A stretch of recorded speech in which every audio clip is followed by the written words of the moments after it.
Yeah, guys. So this application of Gauss's law, as you can see, like I said before, Gauss's law is given as this formula, whereby this is an integral sign. Your electric field En represents E can be equals to E1 plus E2 plus E3 thereabout. Your dA and equals to Q over E0. Or if you find the definition of dA, you have A and you have Q over E0.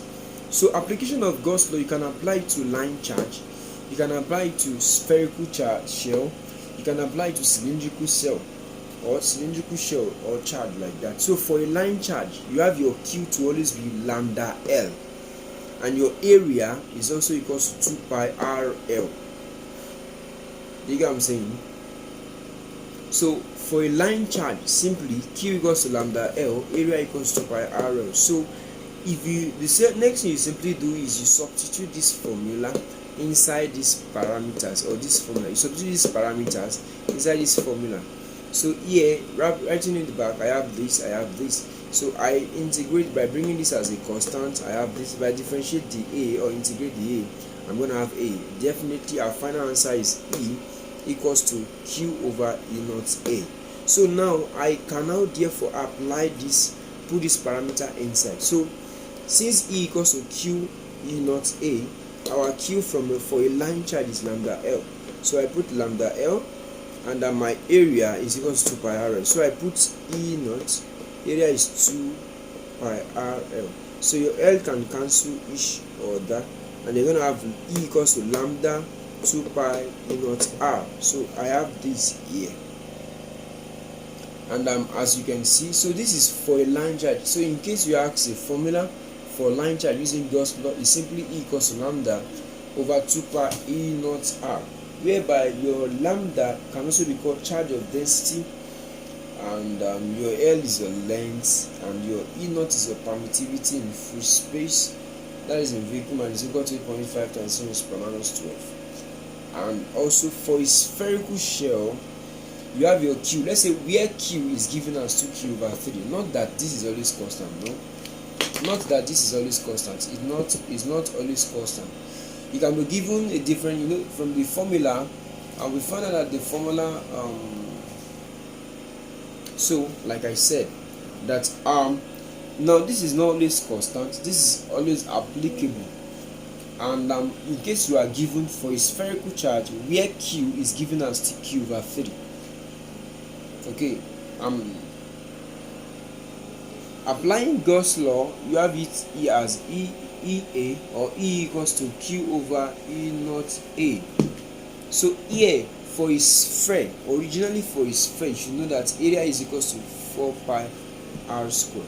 So if I want to apply this for a sphere, area equals to 4 pi R square, and your Q still remain Q.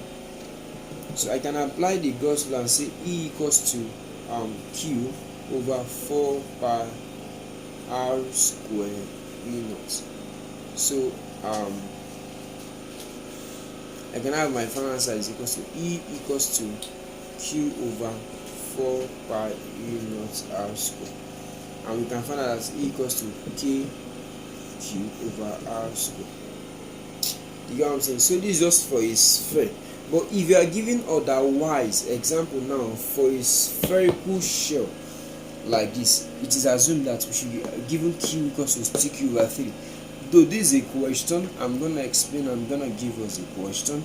So now let's see a question that talks about this, so for a better view. So for the line charge, this is a question.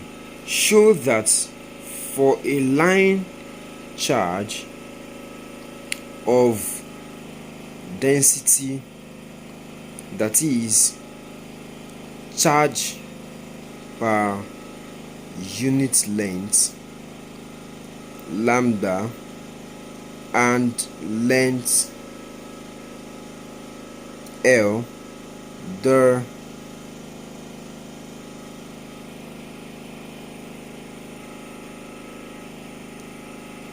electric field E at a distance R away from the line is this. So we are asked to solve this, and that was what we just did now. By this is a diagram for it. So you see here, this is a diagram to show it's given as that formula. A Gaussian cylinder has electric field at both sides and radius at the center and L and line charge. So from there we apply the formula, and the final formula, like I said, is E equals to lambda over 2 pi E naught R. So that is for that. And also here's the next question. Calculate the electric field at a distance of 320 centimeters from an infinitely long wire carrying a charge of 8.3 coulomb per meter. So from this question, so you see, example, calculate the electric field at a distance of 320 centimeters from an infinitely long wire. An infinitely long wire signifies it is a line charge. I come again.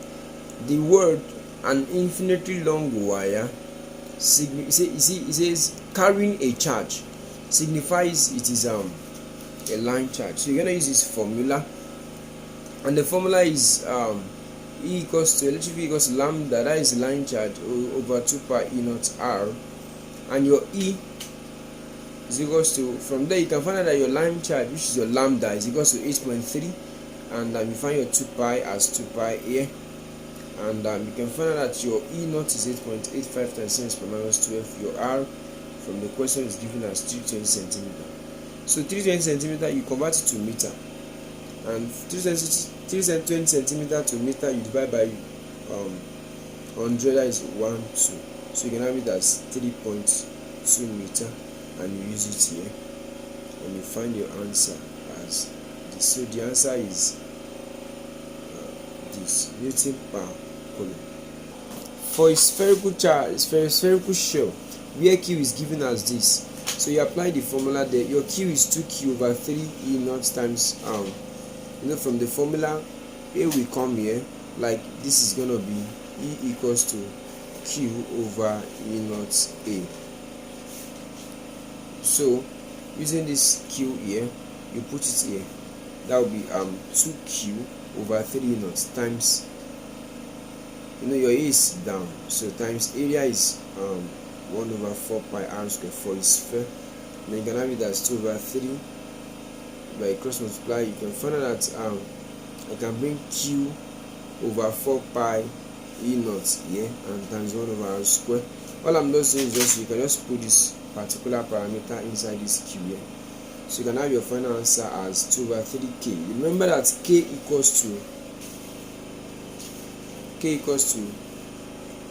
1 over 4 pi E naught, 1 over 4 pi E naught rather, and is equals to 9 times 10 raised per 9.